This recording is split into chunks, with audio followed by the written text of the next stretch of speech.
thing I would suggest is adding a couple startup routines to your class, which might be challenging when some of you have 18-minute periods, but they don't have to be super time-consuming.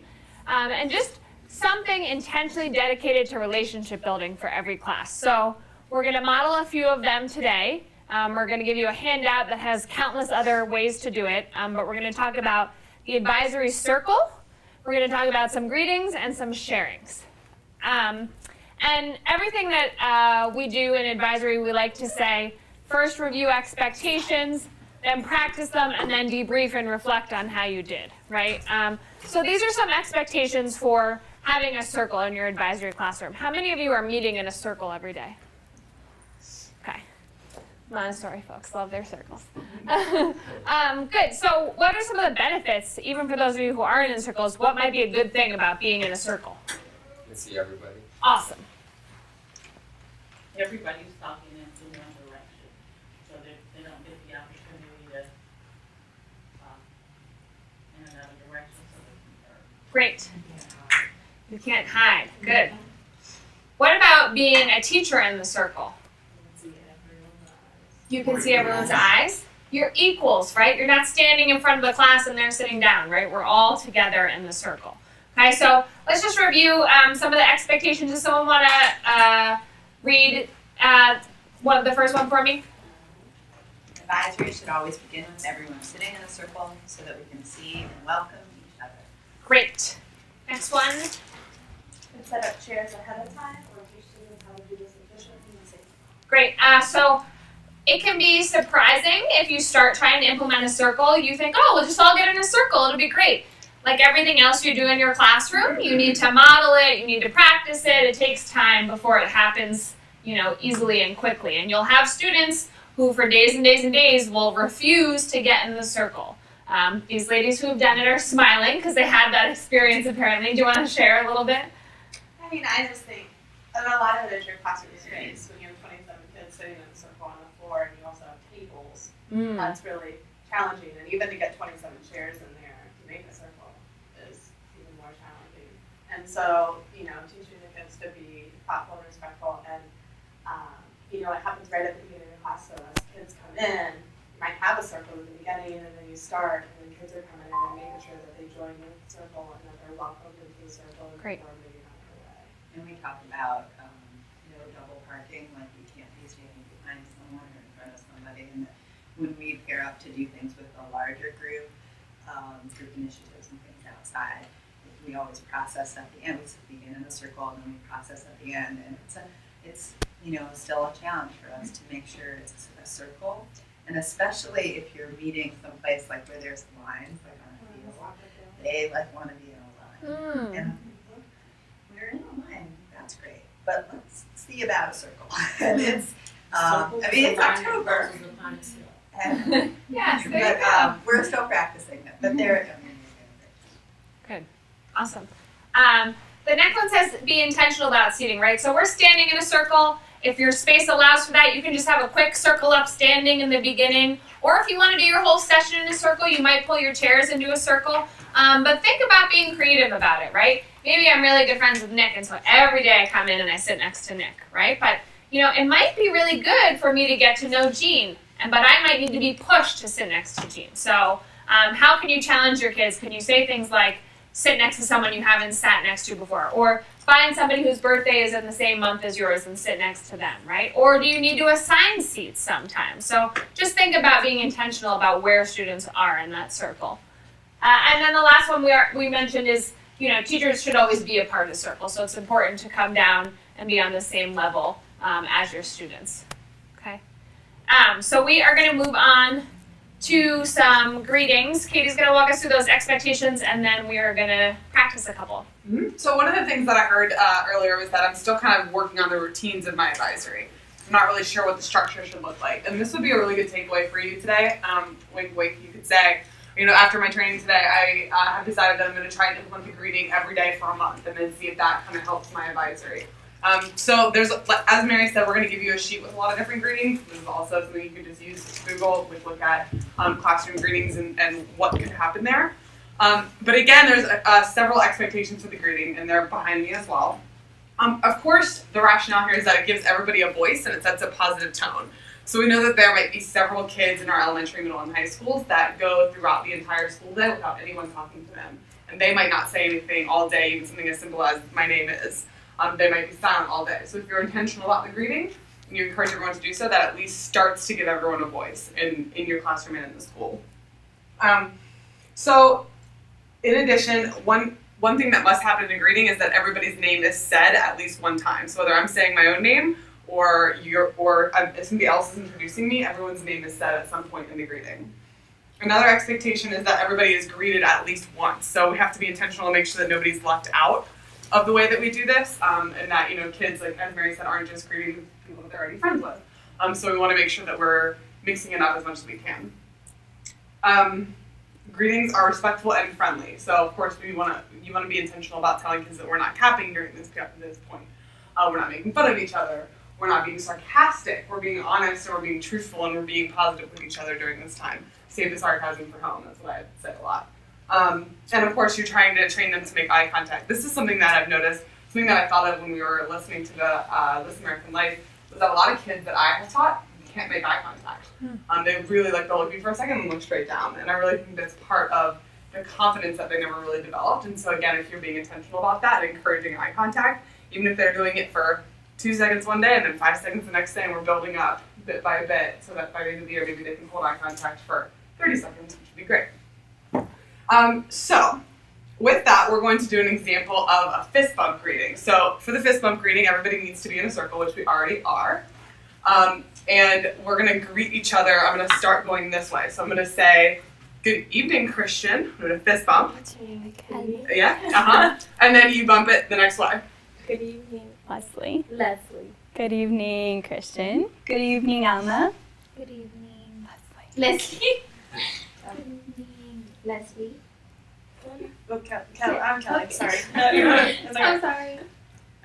Good evening, you said Alma? Good evening, Alicia. Good evening, Kelly.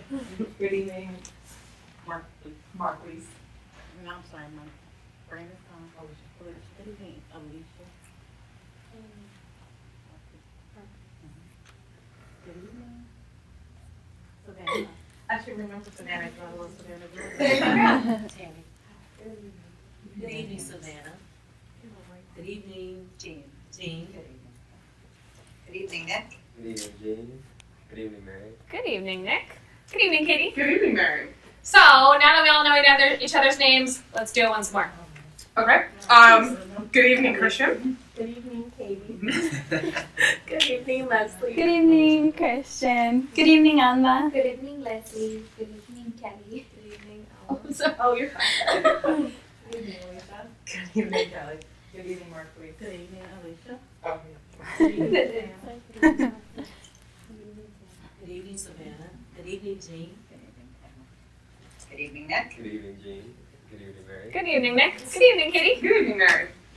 So again, with this, you want to think about adaptability. There's lots of different variations you can do with this. If you have high school, if you have 8th grade, it's your first day doing advocacy or advisory with them, and you know that if you do a fist bump greeting, you're just going to get a lot of this. Yeah. Think about different ways you could do it. You could do finger taps. You could do, touching of shoulder. You could do touching of toes, like we did earlier.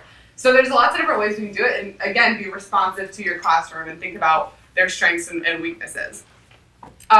So good job on that. I noticed everybody did a good job of greeting back. Nobody forgot to say it back to the person. Everybody was making eye contact. So everybody did a pretty good job there of following expectations, which I noticed. So well done, everyone. One more example of a greeting. This one is really complicated. It's called shake as many hands as you can in 30 seconds. But just a reminder for expectations that when you shake hands, you want to make sure you're saying hello and the person's name and you're making eye contact. So don't just shake, shake, shake. Again, be intentional with what you're doing and where we're going. So I'm going to be the counter. So ready, set, go. Good evening. Good evening, Alma. Good evening, Christian. Alicia. Good evening, Leslie. Good evening, Kelly. Oh, good. Hi, Tammy. Leslie? Yeah. Hi. Hi. Kelly. My name is Christian, right? Good Good evening. How are you? Good evening. Good evening, Nick. Good Good evening. Hi. Five, four, three, Good evening. two, one. All right, good job shaking hands. Good job, everybody. I should have practiced. Okay, so did anybody keep track of the number of hands that they shook? We have one. Oh, we were supposed to? So, see, well, You said you were the counter. yeah, well, it's the seconds, not the handshakes. Sorry. So again, thinking about adaptability with that, we know some of us work in bilingual classrooms, so this might be a good time for having a Spanish speaker to teach a Spanish greeting to the rest of the class. You know, greetings are one of the first things we learn when we learn foreign languages. So that would be another way to do this, especially if you're wanting to kind of ramp it up a bit or do a second greeting. There's lots of different ways that you can make that happen. So again, the greeting should happen like right at the beginning of the advisory period, and it shouldn't take very long. It can be something quick and simple as that, but just making sure everybody feels acknowledged. How did you guys feel during the greeting? What did it feel like for you? Yeah. Okay. So it was helpful to learn people's names. You felt Bad because I didn't know people. you felt bad when you didn't know people's names. Okay. What do you think your students would like about this? Yeah. And they get to talk. Yeah. Another norm that I would add, or expectation, would be to remember that only one person's talking at a time. So these aren't long periods of time, but you want to make sure that kids are not cutting each other off and interrupting their greetings and such, and making fun of the way they're slapping hands or anything like that. I would like to take it a step further in regards to shaking hands. Not many of them realize that shaking hands is a part of the business. And to give them an opportunity that when they're researching their future career choices, that they acknowledge the person that they're talking to as an adult to shake their hand or extend their hand. That's and great. not do fish hands. Yes. So you can make them professional, or you can make them silly, right? These can take many different forms, but important professional skill is a firm handshake and looking someone in the eye, right? So that's something you can practice in your greeting. I was great at high five Kelly because I've been in the room when she's told children, no, you shake my hand like you mean it, look me in the eyes, shake my hand, and you won't take it. And that it's the right hand. Yeah. People don't know that. It should be the right hand, but Yes. for left-handed students, that's very hard. Yeah, it must feel awkward. Because I have a left-handed grandson and a left-handed son, and it's automatic that they do that. But They it's have the to- social norm. But it's Right. also a sign of And they have disrespect to- or- They have to retrain their brain to Mm. extend that right hand. Yeah. Alicia, I'm gonna give you a high five for appreciating two of your colleagues. Good. So another thing I would add as we're going through these routines is this is a great time for your students to take some ownership in the classroom. So let them invent greetings. I've seen advisories where it becomes part of the culture of the classroom that they have one specific greeting that they've designed and created as a group. Maybe it's a secret handshake, right? And they do that, and that helps them form their identity as an advisory family. But yeah, you can say, hey, Savannah, tomorrow I want you to lead the greeting, so think about what you want that greeting to be and come prepared to lead it. So think about how you can give your students ownership. All right, so often with your students, after you do a greeting, you can go into a sharing time with them. So think for a second, we talked about what the expectations for a greeting might be. Think for a second about what the expectations for a sharing might be. And Mary's gonna put up a slide, but don't look. I want to hear what you guys think first. So when you think of something, what would you tell your students that you expect from them during the sharing time? Yes. Good communication and listening skills. Okay.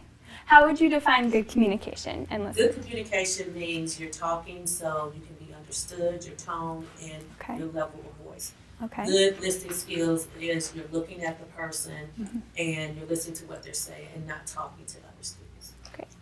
And I want to add to that, that was perfect, but they're also not thinking about something else while that person's talking. Because they're already, sometimes students start formulating a response while the person is talking and they miss a whole gap of information.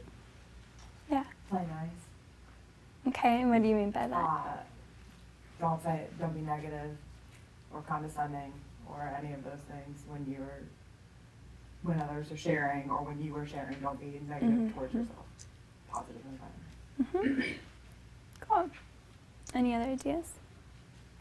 One thing that Savannah always helps me remember is that when there's disagreements or you don't always agree with everyone, that you're not agreeing with what they're saying, not with the person.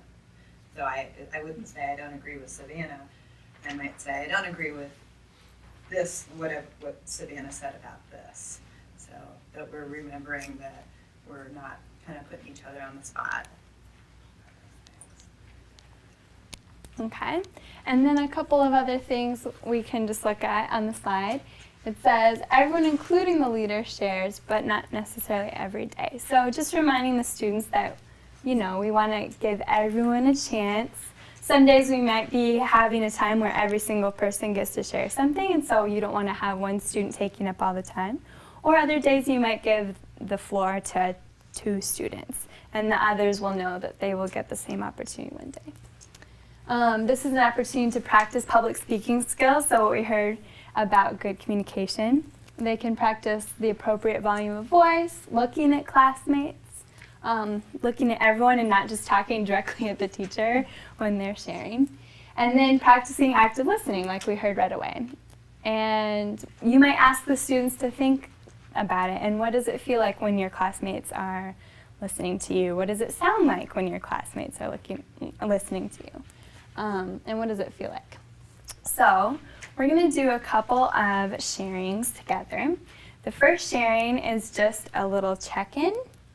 And so we'll go around the circle, and I'd like everyone to share on a scale of 1 to 5 how you're doing today and at least one reason why you chose the number you chose. Okay? So I can go first. Today I am at a 4.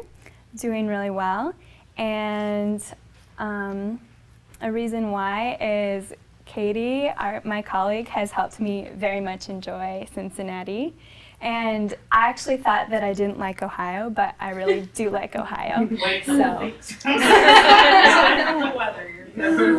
Yeah. I'm from Denver. Yeah. Did you move here? No, the 2 of us are working in an office that is in Denver. That's the same organization as Katie, but she lives here. So we're visiting. Oh, my turn. 4. Well, I feel more organized, and I'm going to be a 5 this weekend as soon as I I hope. Nice. I'm feeling like a 2. I would be feeling a 1, except for I got to spend some time with my dear friend and colleague, because I, in the last 24 hours, had a student shatter one of the computers that the district just gave us, and all just huge fights and just a lot of chaos. So, need some peace. Yeah. I'm feeling my number is a 3, 2, 3. I just feel like I need to take some time for myself and focus on what I need to do in my personal life. And I haven't had that chance.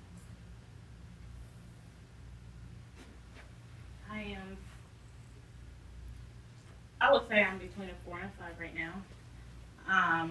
Closer to a 5 because I got the best phone call in the whole world saying that my cruise for Christmas break is confirmed. Everything is I will not be spending my Christmas in the frigid cold. I will be in the Caribbean in nice water and a nice adult beverage in my so I'm counting down now. 74 days and counting. Definitely boosted now, because if you make one person's day, then you're doing your job in life. So thank you, Alicia. It's nice to work with people that you We're gonna need a box to clean it. I know. But I'm totally digging the colder weather. I love it. I do not enjoy summer. I love the fall. I love it. So this is the part where Ohio is awesome. But again, in 2, maybe 3 weeks, it is not awesome. So 1 to 5, just Oh, yeah. Let's say 4.5. I would say a 1.5 or 2, only because once I thought I had everything done, I went to a team meeting today and found out I have 2 days that I have to do lesson plans, that I'm not gonna be there, and I was like, seriously? And as you all know, it's a lot harder not to be there and do lesson plans than it is to actually be there. So now, everything I had planned has to be rearranged. It's the worst. If you would ask me last week, I'd have been like at a 2, but now I'm at a 4 because I had this new class change, all these new students yesterday, whole new class environment, and I was like so stressed out. Like 2 first days in my first year, but it's the second day and everything is awesome. It's just like, so I had a good day. Good. I would say I'm at a 4. Things are good. I'm just, you're just busy and you've always got 10 more things to do than you think you can do. But my partner's great and I feel so fortunate to be where I am and to have my job and a great family at home to support me. I guess I would say I'm feeling like a 5 and that things are going great. Students are working hard. We have some really amazing teachers that we get to work with, and things at home are great. I'm feeling like at about a 4. As Leslie said, I got the opportunity to give them a bit of a tour of Cincinnati last night after they got in, and I live in Over the Rhine, so we did downtown and OTR and showed them a couple spots. They were impressed with Music Hall and the city in general. I mean, both of their first time in Cincinnati actually, so being a tour guide is one of my favorite activities, so I feel pretty excited and fulfilled about that. Graders and Skyline. You gotta take them to Graders and Skyline. We haven't been to Graders yet. We're going to need to do Graders, I think. So I would also say I'm about a 4 today. This is my first time traveling for work since I had my daughter. She's a little over a year old. And it was really hard to leave her yesterday, but I know now that I get to see her again tomorrow. So looking forward to that and have really enjoyed this evening so far with you guys and hope it ends as successfully as I feel like it's gone so far. Cool. So, just now, how did you feel when people were listening to you? It's nice. Yeah. Did you feel cared for? The other thing too, in my experience, our students don't often get the opportunity in which 12 people are listening to just them. So it can be kind of scary at first and they can kind of shy away from it, but it can also be really powerful to watch them embrace and to like that. So it might not go really smoothly sharing right away because they like to talk and yell at each other, but the more you can stick to it, the better it might get. In groups of 20, is it still recommended if you guys in one big circle or break them up? Or? I would still do one big circle unless you have 2 facilitators. I think it's nice for your students to all hear each other and get to know each other. And like Leslie was saying, if it's taking too much time, you don't have to have everyone share every day. So you might say, Alicia, tomorrow I want you to share, so bring something from home that's important to you that you want to tell your classmates about. And Alicia might share, and everybody else's role might be to listen and to ask her some questions about the object that she brought from home. So there's different ways to do it if you're concerned about the time, but this kind of quick check-in whip share, even with 20 students, shouldn't take too long. And you can do it once a week. Maybe you say on Mondays or on Fridays, this is what we do, and you fill out your class. Some classes don't care that much about it, but some classes really love it. And so if that's something you take 15 minutes on Mondays doing and it really builds the community, then it might be something that you enjoy doing, even if it takes a little longer and you have a shorter activity that day. And then two things I would add. One is in terms of doing a greeting or a sharing where everybody gets a chance to speak, the research shows that once someone participates, they're that much more likely to continue participating. So getting everybody's voice heard in the beginning of class can be really valuable to the investment you get from your students participating later. And then the other thing is when you're sharing, like we just did in a circle, it can be really hard as a listener not to, jump in and want to respond to each other. I've seen some teachers come up with some great strategies. One classroom I have, when they like something someone says, they all snap, or they give a thumbs up. So some kind of more silent, without your voice responses can be really effective to teach your students. Okay, we're going to try one more sharing. So We're going to first number off 1, 2. So 1, 2. 1. 2. Okay. I'd like all the number ones to take a big step to the middle. Okay. And all the number twos to like come a little closer together and a little further in. And all the ones turn outwards and find a partner outside. So you should be looking at one person outside. Okay, good. All right. So this is called the, what do we call it? Inside-outside share. And so what we're going to do is we're going to share with our partner. We're going to discuss a question, and then I'll say switch and give you another question, okay? So question number 1 is, what is challenging about working with middle school students? Go. Yeah. We're going to share with each other. Smell them today. Yes. It's not worse than elementary. That's a good one. And another one about middle school students is they just don't have a filter of when not to. Their attitude is Definitely. They talk a lot. Yes. They're so angry all the time. Okay. Even when they're happy, they're angry and like it's just 1 second away from what might be it's a form of anger. There's too much going on in their head. Like they react. Yeah. Did you enjoy? What's your favorite grade to work with? Oh, I love that. Is that your favorite? Nice. Yeah. If it's in like a Some kids that like joke around with, Teaching an academic subject, nudge on the shoulder one day and then the next day better, you're like, but Elijah. I think middle school students are like so impressionable and just so eager and enthusiastic and wanting to say things. Yes. Yeah. It's a lot of fun. Like they're the ones who want to do all the fun. Yes, exactly. well, All right, guys, we're gonna rotate. So finish up. Where's my Okay, we're gonna have the outside circle rotate 2 people to the, that way. clockwise? To your clockwise. Go. 2 people. Hi, bye. Hello. Okay, great. All right. Oh, great. I'm glad you're greeting each other. Okay, tell this person what you love about middle school students. Definitely not computers. What do you love about them? You go first. Totally agree. So it's kind of kids, it's also they want to be adults. Yes, it's fascinating. It's like really fun. It is really fun. Yeah. There's a lot of things. I love their eagerness, their ability to relate to each other, their ability to relate to you as the teacher, just like their They have all the stuff going on that they haven't actually used. their ability to express care and concern. Like, it surprises you because you think sometimes that they're just totally oblivious, and then all of a sudden, like, you're having a bad day or, something that you just Not quite noticed. that too cool.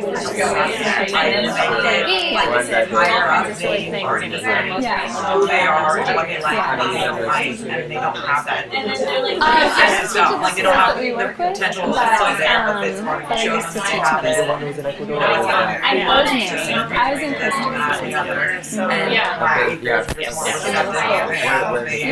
Where I live. stand up I and live in San I was in San Jose also, but on the other side. stand up and have a voice for them In Alajuela instead of like work to the and high school they're so negative and that's where the airport is. so happy Yeah, I lived really close to the airport. Yeah, cool. All right, finish up. This is my second. And now let's have the inside circle rotate counterclockwise. 4 people, unless that's the same person that you talked to. Ready, go. 5 people, 5 people. Go 5. Okay. Hi. 2. 2. 3. 4. Hi. Oh, we didn't get to talk, but now we get to talk. I planned it that way. Okay, what skills make you a good advisor? Brag about yourself, or tell what you want to improve. Alright. Okay, I'm a great advisor. I feel like I'm in an interview or something. I'm like, like awkwardly. Okay, well, I'm a great advisor because I really like to see where people are and see them get to the next level. So I ask a lot of questions to sort of figure out, okay, what's going on with you?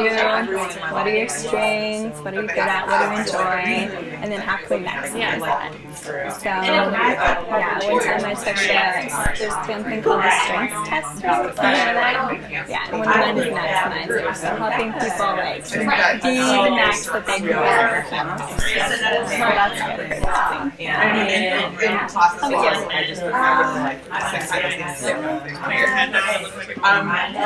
For me as an advisor, I try to incorporate a lot. My enthusiasm and my energy is really helpful. I'm an advisor at all times. I think kids, I think a lot of energy and excitement, but I think especially kids are contagious for that. So if you bring a lot of passion and enthusiasm to the table, then they also respect you. So There's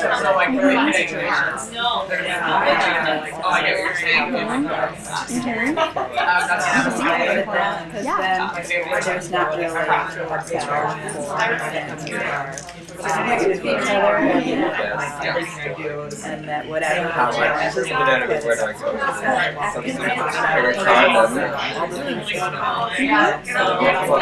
So it's not like students are like, I can ask your questions during advisory, but I can't even talk to them.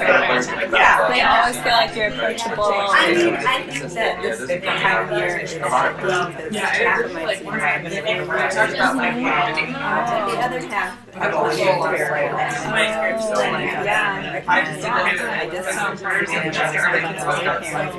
you did a good job. Try that again. So I'm just no, I was just that much more. And I think our 8th grade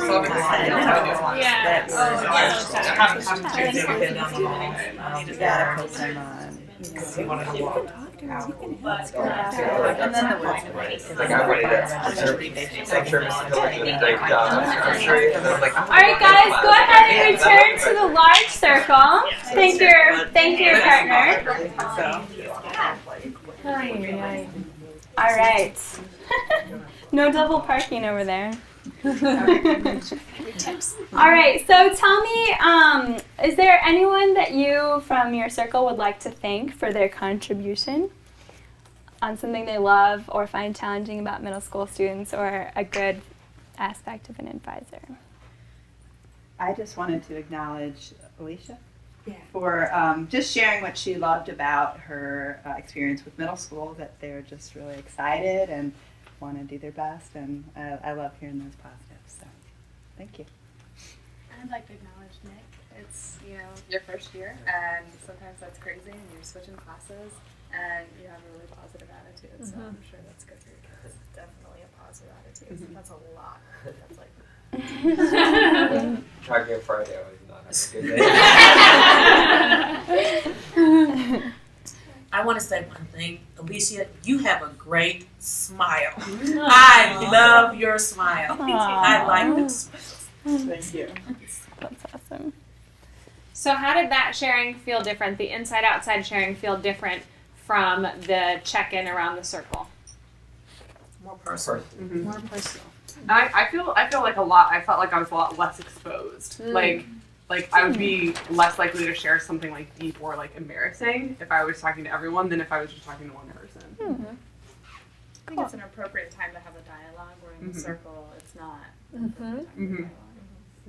I felt incredibly anxious, and I know that that's probably not the popular answer for that, and I don't know how my kids would 100% feel about it, because I know that I suffer from anxiety, and it made me feel very, very uncomfortable that I was in that close of quarters with people, and then doing the rotating, and there are people like at my shoulder, and then having to make eye contact with one person, like I felt uncomfortable, so I don't know how the kids would feel. Good perspective. In relation to that. And that's why it's always good to practice these things and reflect on how you feel when you do them, because certainly at least some of your students will have those same feelings, whether they're positive or challenging. Yeah, and good to reflect with your students. Like maybe you're one of the people who liked this activity and you do it with your students and then you find half of them are squirming. It's good to kind of get their feedback as well so you know what works for your kids. Maybe there's a way to adjust it so it's less. Would there be a way that you would use any of these that we just tried in your classes? I like the how's your day going one a lot. Cool. Because I feel like nobody ever, I try to ask them, but I feel like often they're never getting asked, how are you doing? Like, how are you feeling today? Not, how's the collective you feeling today? Like, you personally, how are you feeling and why? Mm-hmm. And how do you think that could change the course of the rest of your class if you started with that kind of check-in? Not necessarily just Alicia, but anyone. I think with particularly the middle-aged kids, students, not kids, but the middle-aged students, based off of my sociology classes a long time ago, that's where developmentally they're at. They feel that nobody's listening to them and they want to be heard. That's why there's a lot of chit-chatting and talking amongst the girls because they listen to each other. And a lot of the testosterone is going around with the boys because they feel that's the only way they communicate. You know, because they're strong, you know, they're trying to assert who's the stronger one. So if you make the boys verbal, that will cut down on the physical. And you give the girls an opportunity to do their chit-chatting, then they won't chit-chat when they need to be focused. I just had an aha moment, but I wasn't sure if I had an aha moment. My kids, one of my groups sent one incentive, one of my honors groups, and they had a free day yesterday, and they were hugging each other for some reason, which was weird and uncomfortable to me. But for some reason, they felt really good about it. Like, it wasn't even in a weird way. Like, there was a couple of them that were like, I just want to hug everyone in this room. And then they came to me, and I probably should let them hug me. Not a really big fan of touching and things of that matter. But they were, like, really, like, happy after that. Like, they were so happy that they just went around and hugged each other. Like, everyone got hugged in the class by someone else, and they were all bright and cheery about it. So it makes sense why people would like things like that. Those weird people. With my group, we're after lunch, and a lot of things happen during that lunchtime, and it gives them a chance to get it off their chest. So that once we get it out the way, then their mind is clear to go on. That's good. What if you hear that one of your students or one of your students hears that his or her peer is at a 2 out of 5? What can that do? They can play a little bit nicer. Feel Yeah. some empathy, which is an important emotion to learn at that age. It helps them not to take it personal when that student isn't like, you know, smiling at them. They might know, oh, it's not me. They're just having a bad day. I think that helps us too. Yeah, Helps for you sure. to know that their day is- Totally. that they're not just lashing out at me, that Right. they are just having a bad day. And I've noticed with the junior high, as mean and picky that they can be, when it comes to someone having a bad day or something going on, all of a sudden, especially the girls, they all gather around to mother them because we have a very mothering group. Oh, So. that's cool. All right, so those are some routines, some strategies, some techniques you might want to implement in your advisory classrooms. Leslie put together a lovely handout that she'll pass around that has a whole bunch of other ideas, and we can all take a seat. And I brought some candy in. Chocolate, This is thank how we you. all went Do you here. mind giving that to everyone at your table? Can you make sure everyone gets this one? It was Kim Roderick in them. Really? Can you make sure your table gets that for me?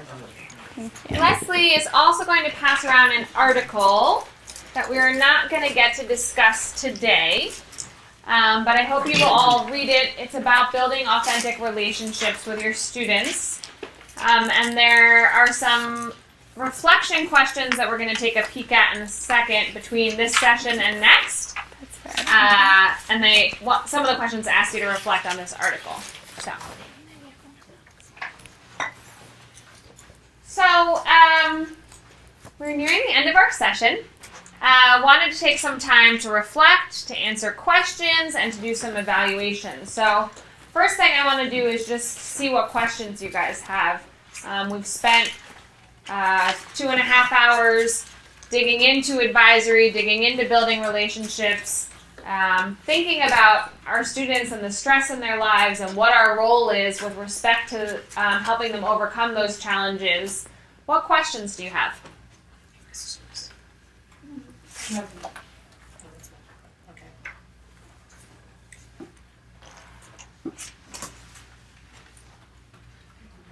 Okay. We may not get into it this deep because I was talking to one of our counselors, and I was very concerned about a student, and I said, no matter how nice I am to this student, they are not opening up, no matter how nice the other teachers are. And she made the comment, she said, that's because you're not their parent. And I thought that was a very interesting thing, and that was one of my aha moments. It's like, okay, they want their parents to be like we're being. Mm-hmm. What do you do in a situation like that? I mean, we met, like I said, it's really deep, but. Right. What do you guys think? So you're in a situation with a student who you just can't seem to crack. You're trying different strategies, you're trying to get to know the student, and they just won't open up to you. And the counselor seems to suggest that maybe that student has a difficult time with his or her mother and or father, and therefore is kind of rejecting maybe all adults. Yeah. I would say just keep chugging along. I had a student last year that I actually 2 of them that no one could get through to. No one. And it was right near, and I feel like it was March for one of them and maybe May, the beginning of May for the other, that finally they were like, something cracked and they were able to see, and it was frustrating the entire year, and they rejected it, and I kept, quietly pushing, and I see them all the time this year. They come down and talk to me and, feel that they have a person, because I feel like they're craving it, and they're not getting home, and they're definitely not going to change. Well, this one's going on 2 years. Okay. So it's very. Okay. Right. It is hard. I have a 2-year person that was like that, and she was a challenge on so many levels. And I think we all have those people that we've taught in our past that we can remember that we don't know how, but somehow something clicked by the end. And I'll tell you, for me, it was the last week of school. In her face, a rest stop between here and Florida. And over a piece of gum. And I made her sit with me on this bus where there's plenty of room, a really long time. But we finally had this conversation, and it took a long time. But what I think what it is it's not something that can be forced. That they're gonna break at their own time, and they're gonna change on their own time. And we want it to be different. And there are kids that have tried to make it different, and it's not successful. But it's, hey, good morning, how you doing today? Just going with it and finding places where you can give the positive. It's just one of those situations where this is the kids last year. They're going to go into a whole new environment with a whole new teachers who don't know the family situation and may not care. Right. And that might be the student you probably have reached them, but they may not know how to communicate that to you because that hasn't been taught to them. That's a non-cognitive skill that they haven't been taught or reached yet. And maybe when that child gets older, even in that next school year, when you're not exposed to them so much, they're going to come back to you and say, I remember when. Yes. I appreciate that you did this and you may have done that. I heard a few things in those comments that I want to reiterate. To be perseverant, not to give up on that student, to be consistent and find small ways just to be positive and make sure you go out of your way to say hello to that student in the hallway or wherever you come across them. And then, Marquise, I like what you said, which was sometimes you're reaching students and they can't exactly show you that, right? So you might be doing more than you actually can see in that student's interactions with you. Other questions?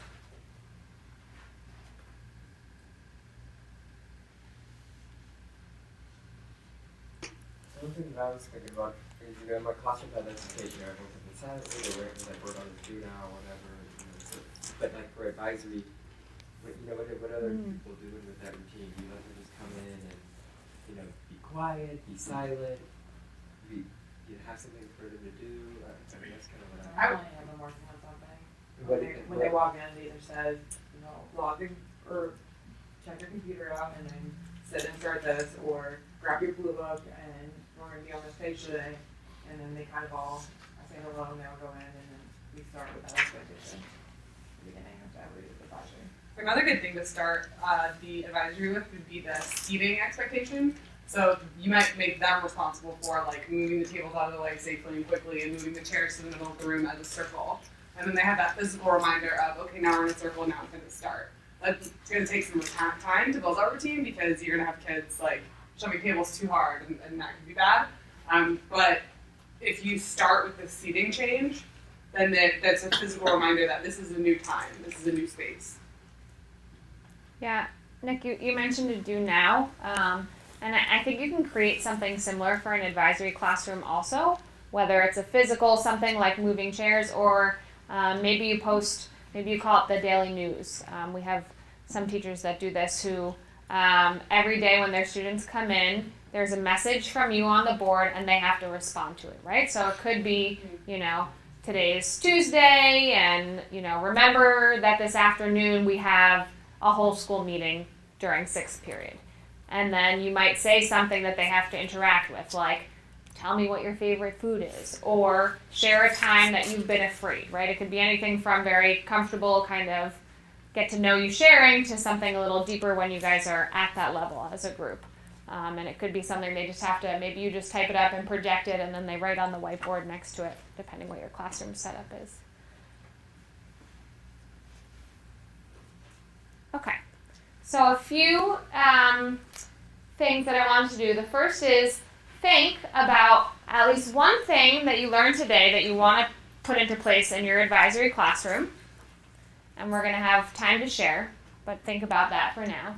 And then we're excited to have 3 more sessions with you guys, but we want to make them what you want them to be because it's your time. So we put together this little survey monkey. If you can, quickly sign on and fill that out. It's just check some of the subjects you might be interested in, and it's also, if you're interested in sharing something during one of these sessions, you guys are all experts as well, and so we'd love to have your voice and your participation in these sessions. So if you're interested in presenting and sharing, you can indicate that on the survey. And then I'm going to show you guys the Google site. Has everybody been on this already? Do people know what I'm talking about? Okay. So there is a Google site. This Colab site. Does this look familiar? Yeah. And on here there are a few things. One is something I want you to do today, which is this survey for today. It's just an evaluation of how today's session went, and it's super helpful to us to get your honest feedback about what went well and what you think could be improved. There are 3 discussion questions that we'd like you to work on when you read that article between now and October 29th. So there's just 3 quick questions in here. And then there's some resources, and we'll continue adding to this, but the handout that we gave you of example greetings and sharings, there's an electronic version. The learning objectives and agenda for today. The PowerPoint from today is up here, and then I'll make sure that article gets up here too, as well as the link to the radio episode, the entire radio episode that we listened to today. So that's all up there. I would encourage, but not force, everyone to share at least one thing you learned today that you're going to put in place in your classroom. And whoever wants to start.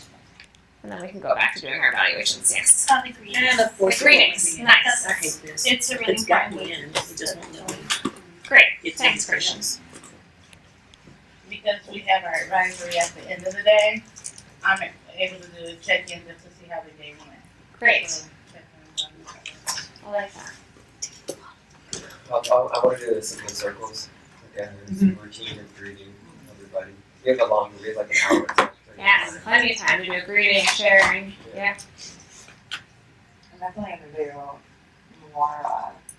I like the giving each other nuts and high fives and talking. I'm gonna try to be a warmer person so they can be warmer people in return. Not scowl when they hug each other. Yeah. Well, try calling them angels. I do with the little kids. And then the little kid says, I'm not an angel. I said, well, good morning, angel in training. And they just, Yeah. they think that's the funniest thing. My voice is too loud for them to think I'm being serious. Anything else that you learned that you want to implement in your classroom? It says this web page is not available. Yeah, mine gave me that same error. Reload. That happened to me 3 times. No, it's a Google site. The movement.